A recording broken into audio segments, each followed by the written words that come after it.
Get in the weight room of life. What do you do in a weight room if you're an athlete or a kind of retired senior citizen like me? You prepare. You prepare. You build new capabilities. You get stronger. You get faster. You figure out how to get leverage. The number one thing that's going to change your life, the only thing that will change your life, change your business, change your money, change your relationship, is you must raise your standard. Now I know that sounds boring, stupid, basic, but it's the truth. But just think of it that you're focusing on an activity that helps you duplicate yourself.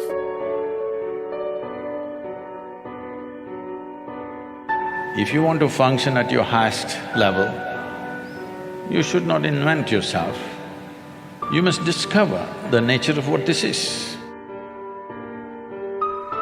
It forces you more to think about logically what it is that you're doing than knowing you're going to have to present it.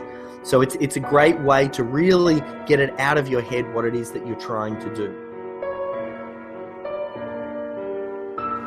And you know when you are betraying your personal legend, when you are doing something without enthusiasm.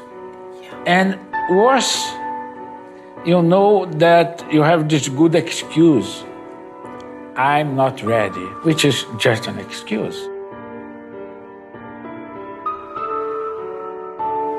So the source of creation is throbbing because one is not in touch with that. People are trying to make up their personality, they're trying to invent themselves.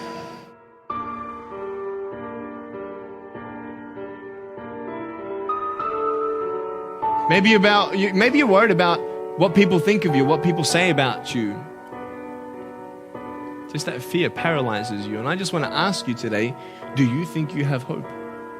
Because I tell you, I'm down here, face down, and I have no arms, no legs. It should be impossible for me to get back up. Time is just slipping away. Life is just slipping away. Is this what I want to do? Is this the way I want to be?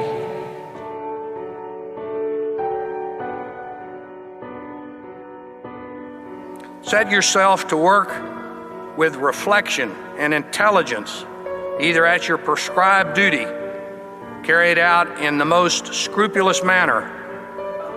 Find yourself something you're good at and do it to perfection, something you enjoy. And if you do that, I can promise you, as I have over the past 30-some-odd years, you won't feel that you've gone to work a day in your life. You know, so many people put me down and say, Nick, you look too weird and no one's really your friend and you can't do this and you can't do that. And I couldn't change anything. It's not like just fixing my hair one day and everything's fine. It's not like, just whatever. I couldn't change my circumstance. If you're doing something, if you do it the way you want it, it's you. If you're pleasant, it's you. Suppose you turn nasty, you look back and say, that was my ego. And people will go further and say, this is my soul, that is my self, that is my Atman, that is my Paramatman.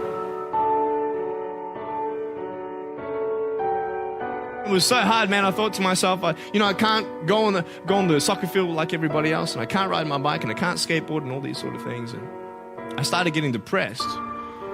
I thought, what kind of purpose do I have to live? I mean, are you just here to live to die? I mean, is there not a purpose for me? Is there not a purpose in life? And I had questions and no answers. And I asked my mum and dad, why did this happen? I asked doctors, why did this happen? And they don't know. There are some things in life that are out of your control that you can't change and you gotta live with.